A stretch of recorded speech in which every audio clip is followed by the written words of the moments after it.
السلام عليكم ورحمة الله وبركاته. أهلا وسهلا بكم من قناتي أنا وأخواتي. معاكم هدية منوعاتي أنا وأخواتي. النهاردة هنعمل مع بعض الكشري بتاع بره بالتكات والحركات كلها بنفس طعم بتاع بره ونفس ريحته ونفس كل حاجة. وتعالوا مع بعض نشوف المقادير. معانا كيلو من المكرونة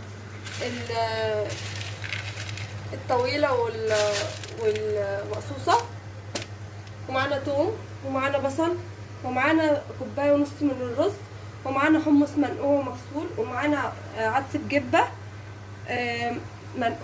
منقوع ومنقعاه قبليها بساعتين في ميه مغليه وسبته لحد ما بقى بالمنظر ده. لازم تنقعوه قبليها عشان ما ياخدش وقت معاكم في التسويه.